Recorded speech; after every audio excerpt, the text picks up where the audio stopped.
Okay, welcome back to the CP6066 build. I'm Andrew again. Gonna continue on. I have part 1 uploading right now, so I figured I'd keep recording. As you can see, I have cut out that first fan there, and I've also taken off this, I think it's a vent or something like that, sanded that down. Now, you know, many of you can guess where this is going, but obviously I got the Winterization Hatch in today. So cleaned that up, you know, it's one of those metal pieces from Details West. Cleaned that up, took off the fan, took off that that vent, and the part fits in. Oh, got it backwards. Part fits in right there. Looks pretty good, pretty cool. I've never put a winterization hatch on before, so that's the first time for me. I think it came out alright. As you can see, I have not yet cut off the nose, but I'm going to go ahead and do that next. I do have those two lines cut in 0.17 inch apart, so I'll probably just hack through that, sand them down, sand either side down smooth until they made up, and I will have a shorter nose. So I'll show you how I do that. What else is going on? That's it, just kind of cleaning things up. Now I have to open up these holes. Things are going to start filling in with putty since I've stripped off the paint. I'm going to start filling putty in, putty on the cab roof there, putty on the back of the long hood. A little bit here as well. I got to finish sanding that out, install those lights, install the single unit on the back, which means I'll have to fill in these holes as well. I'm thinking maybe I'll put some styrene in there, glue it down so that you know, it creates a new plastic, and then put the single on there. I'll show you whatever I come up with. I'll show you how I do it. Still waiting on the blower and the exhaust. I probably will take that detail off, sand it smooth, although let's see, it looks like it has a little bit of a recess there, so we'll see how that comes out. But probably have to sand it smooth, may have to put in a styrene shim underneath the part, but we'll see when it gets here. And this part, obviously I'll have to cut that off. I'm not sure how the angled blower is going to fit because it's got a whole section that goes here, which obviously this doesn't, which won't fit on here. So kind of figuring it out as we go, but let's get back to it.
Alright, just as a kind of a quick recap, obviously you saw that I cut the nose into two pieces, cut out that section, that 0.17 inch section between the two halves, and I've kind of started to dry fit the two pieces back together.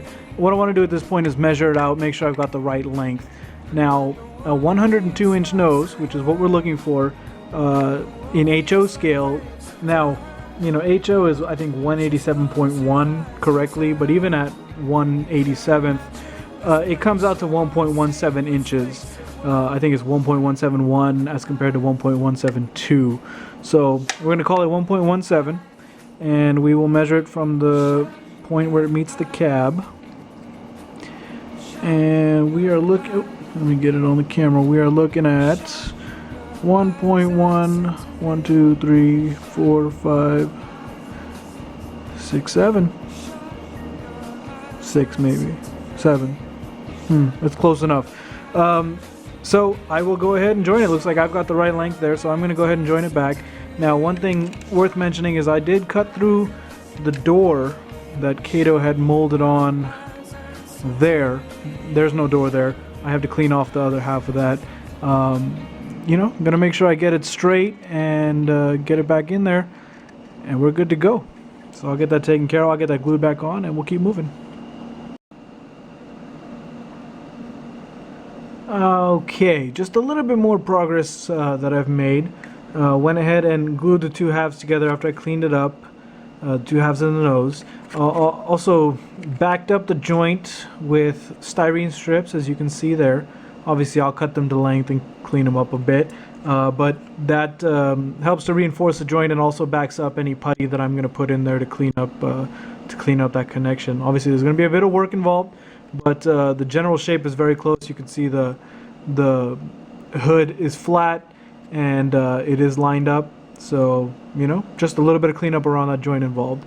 Remaining from there, I got to get the headlight done. Also, I cut off that light shield there just because I was in a cutting kind of mood. Went ahead and cleaned those up, like I mentioned. I found some 1/16 inch rod, 1/16 inch rod that fits into those openings in the back. So same like I did with the cab, I plugged them in, glued them down, and I will cut them and sand them smooth. Gonna go ahead and start applying putty, and then we'll keep cutting after that. Still waiting on those two parts, like I said. Gonna open up the holes in the cab for the antennas after I putty the top. So we'll keep it moving. All right.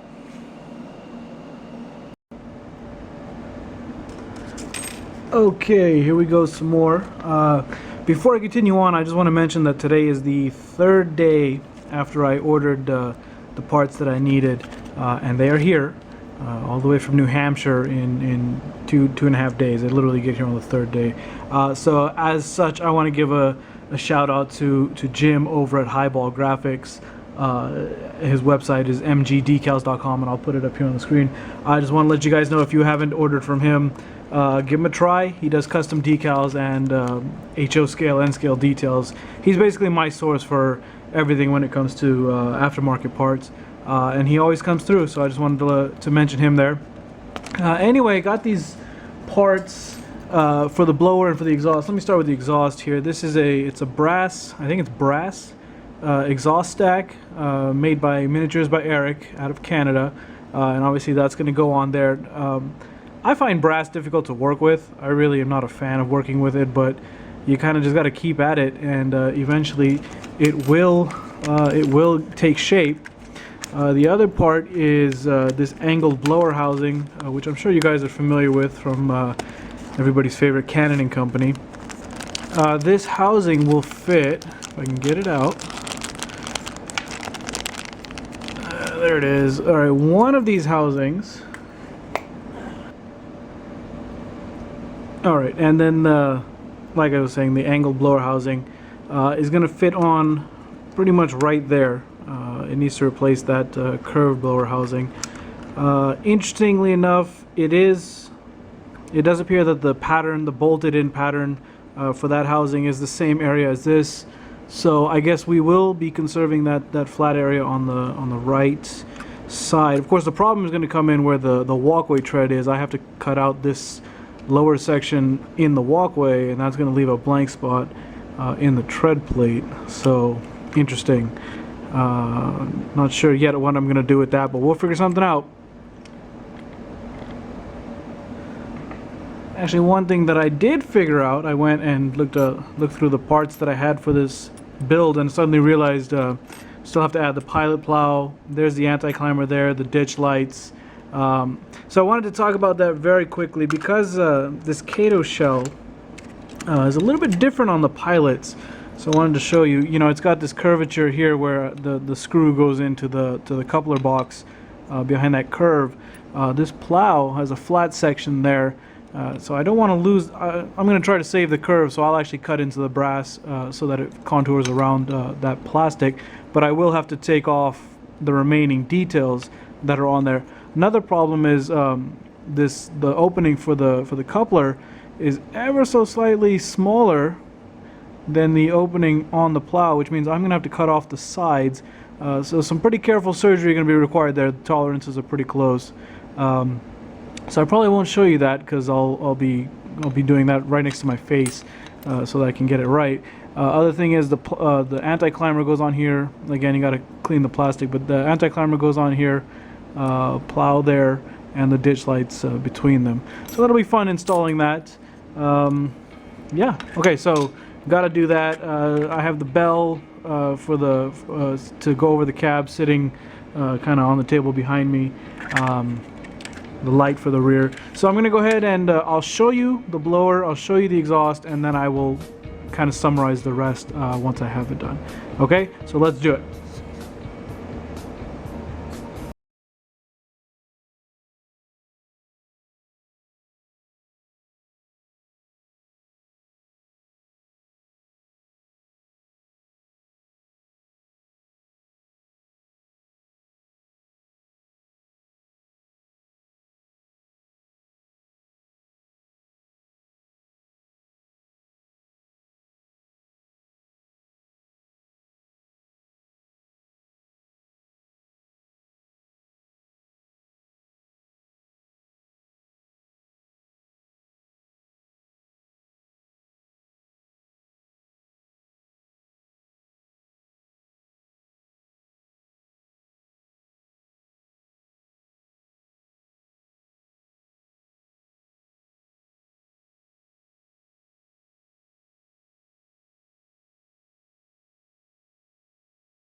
Okay, so just as a recap, we'll walk over that. You guys saw me do the major cuts to that curved blower housing. Then I started to cut and sand down the edge of the piece there, just big enough to allow this section to sit in. If you look at this, I don't know if you can see it in the video, but it has a slight ridge around the edges, so you want to sand it off just enough so that the ridge seats into there and fits on. So that's done. Also, this part does come with a couple other details, like there's a base there that will attach to the walkway, and then I have a resin walkway that I will, it's a transfer that I will go ahead and put on there around that to replace the walkway that I sanded off. And then a couple of the details. So that's done. I'm gonna move on to the exhaust stack next.